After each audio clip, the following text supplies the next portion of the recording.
Assalamualaikum, saya ucapkan kepada Dr. Muhammad Khairi bin Zawi. Saya Nafatalina serta ahli kumpulan saya yang lain iaitu Zulhilmi, Faris Fikri dan Farnaiman akan membentangkan item ujian perkembangan kemahiran motor R-Rich versi 2. Terdapat 12 item yang terbahagi kepada dua kemahiran iaitu kemahiran lokomotor dan kemahiran manipulasi objek. Kemahiran lokomotor yang pertama, lari.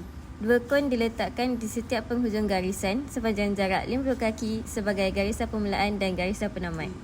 Tambahan dua kon diletakkan selepas garisan penamat dalam jarak 10 kaki untuk zon berhenti. Subjek diminta untuk berlari sepantas yang boleh. Ketika fasa larian, wujud koordinasi tangan dan kaki dan siku berkeadaan fleksi. Kemudian, kedua-dua kaki tidak menjejak bumi buat seketika dan tidak flat-footed. Kaki belakang berkeadaan fleksi bersudut tepat. Item 2, congklang, gallop. Dua kon diletakkan di setiap penghujung garisan sepanjang 25 kaki sebagai garisan permulaan dan garisan berhenti. Subjek diminta untuk melakukan aktiviti gallop dari garisan permulaan hingga garisan berhenti dan kembali semula ke garisan permulaan. Ketika fasa gallop, siku berkeadaan fleksi di baras pinggul semasa lonjakan. Kemudian, kaki di belakang tidak boleh melebihi kaki di hadapan semasa melakukan lompatan. Seterusnya, kedua-dua kaki tidak menjejak bumi buat seketika. Akhir sekali, sekurang-kurangnya 4 ritma pergerakan. Item 3, lompat sebelah kaki, hop. Dua kon diletakkan di setiap penghujung garisan sepanjang jarak 15 kaki sebagai garisan permulaan dan garisan berhenti. Subjek diminta untuk melakukan lompatan dari garisan permulaan dengan menggunakan sebelah kaki yang dominan sekurang-kurangnya 3 kali lompatan dan kembali semula menggunakan kaki yang berlawanan. Ketika fasa hop, kaki yang tidak diguna untuk melompat dihayungkan ke hadapan untuk menghasilkan daya. Kemudian, siku yang tidak digunakan perlu dihayungkan ke hadapan untuk menghasilkan daya dan kaki yang tidak digunakan tidak melebihi aksi tubuh semasa fasa lompatan. Item 4, lenting, leap. Dua kon diletakkan di setiap penghujung garisan sepanjang 20 kaki sebagai garisan permulaan dan garisan penamat.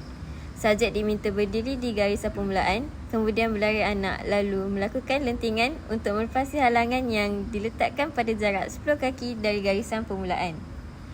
Ketika fasa lentingan, lonjakan menggunakan sebelah kaki dan mendarat menggunakan sebelah kaki yang berlainan. Kedua-dua kaki tidak menjejak bumi ketika fasa lentingan.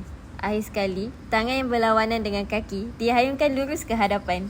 Item 5, lompat jauh berdiri. Ruang sepanjang 10 kaki disediakan. Kemudian, subjek diminta berada di belakang garisan permulaan lalu melakukan lompatan sejauh yang boleh. Ketika posisi bersedia, lutut berkeadaan fleksi dan tangan dalam keadaan ekstensi penuh ke belakang. Semasa lompatan, tangan dalam keadaan ekstensi penuh ke atas. Lonjak dan mendarat kedua-dua kaki dengan serentak.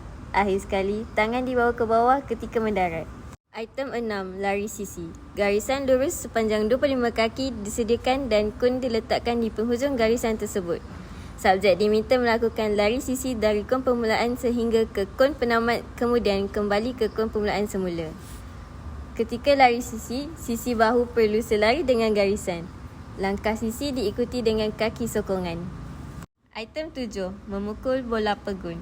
Sebiji bola berukuran 4 inci, bat plastik dan batting tee disediakan. Bola diletakkan di atas batting tee dan ketinggian bola adalah pada paras pinggang subjek. Subjek diminta memukul bola dengan kuat ke arah dinding. Semasa memegang bat, tangan yang dominan berada di atas tangan yang tidak dominan. Badan yang tidak dominan perlu menghadap feeder bayangan, rotasi pinggul dan bahu semasa fasa pukulan dan pemindahan daya melalui langkahan kaki belakang ke hadapan. Akhir sekali berlaku fasa kontak memukul bola. Item 8, lantun bola setempat.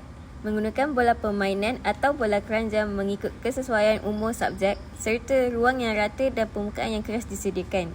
Subjek diminta untuk melantun bola menggunakan satu tangan sebanyak 4 kali tanpa menggerakkan kaki, kemudian berhenti dengan menangkap bola menggunakan kedua-dua belah tangan.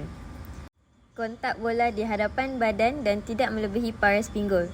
Kemudian bola dilantun dengan jari. Kontak di hadapan kaki yang bersebelahan, tangan yang melantun sekurang-kurangnya 4 kali lantunan. Item 9, menangkap.